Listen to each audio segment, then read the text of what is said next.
पर्यावरण संरक्षण जागरूकता अभियान अंतर्गत शासकीय कन्या स्नातकोत्तर महाविद्यालय रीवा में आयोजित किया गया वृक्षारोपण एवं संगोष्ठी का कार्यक्रम। आपको बता दें कि विगत कोरोना काल में ऑक्सीजन यानी प्राणवायु के महत्व को हमने समझा है। प्रकृति के अंधाधुंध दोहन से जहां पेड़ों की लगातार कटाई की गई और कंक्रीट के बड़े बड़े जंगल हम बनाते चले गए, वृक्षों के महत्व को हमने अनदेखा किया, जिससे ऑक्सीजन की कमी के चलते लोगों की इम्यूनिटी कमज़ोर होती चली गई और लोग कोरोना के साथ साथ अन्य बीमारियों से ग्रसित होते रहे हैं। प्राणवायु यानी ऑक्सीजन का महत्व हमारे वेदों में भी बताया गया है और प्रत्येक व्यक्ति को अपने जीवन काल में 2 बड़े फलदार वृक्ष लगाने के लिए कहा गया है, जिससे वो जितनी ऑक्सीजन प्रकृति से प्राप्त की है उतनी प्राणवायु धरती को वापस करें, तभी वो पृथ्वी के ऋण से मुक्त हो सकते हैं। आज इसी के चलते शासकीय कन्या महाविद्यालय में वन विभाग द्वारा वृक्षारोपण का कार्यक्रम आयोजित किया गया, जिसमें पूर्व मंत्री एवं रीवा विधायक राजेंद्र शुक्ल मौजूद रहे। बताया गया कि वन विभाग की टीम के द्वारा वृक्षारोपण का कार्यक्रम कई चरणों में किया जाना है।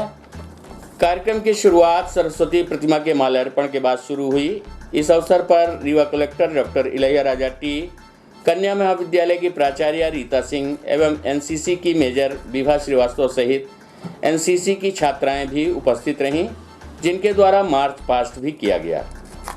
इस अवसर पर collector doctor Ilaiya Raja T ने कन्या महाविद्यालय परिसर को और ग्रीन होने की बात कही गई, जिससे कैंपस और हरा भरा हो सके, जिससे ज़्यादा ऑक्सीजन हमें मिल सके। इस अवसर पर पूर्व मंत्री राजेंद्र शुक्ला ने कहा कि शहर में सड़क के किनारे एवं शासकीय परिसरों में 10,000 पेड़ों को लगाने का लक्ष्य रखा गया है। वहीं जिस तरह से लोगों का सहयोग मिल रहा है, उससे हम लक्ष्य से अधिक पेड़ों का रोपण कर सकेंगे। प्रस्तुत है कार्यक्रम की झलकी सहित पूर्व मंत्री राजेंद्र शुक्ल से प्राप्त जानकारी के अंश। पर्यावरण का संकट समाप्त हो सकता है, इसमें कोताही हुई है, इसीलिए पर्यावरण के संकट के लिए बड़े बड़े कॉन्फ्रेंसेस हो रहे हैं। लेकिन वृक्षारोपण के अलावा कोई दूसरा रास्ता नहीं, इससे सुंदरता भी बढ़ती है। सड़क के किनारे अच्छे वृक्षारोपण हो जाए, नीम के, पीपल के, बरगद के, करंज के, तो वो रोड देखते बनती है। मैं पहले जब दिल्ली वगैरह जाता था, आज से 15 साल पहले, भोपाल में, तो मैं सोचता था कि ये इतना सुंदर क्यों लग रहा है बेंगलोर में। ये क्या इस इमारत के कारण ये शहर इतना सुंदर है, या ये गगनचुंबी इमारतें या सड़कें।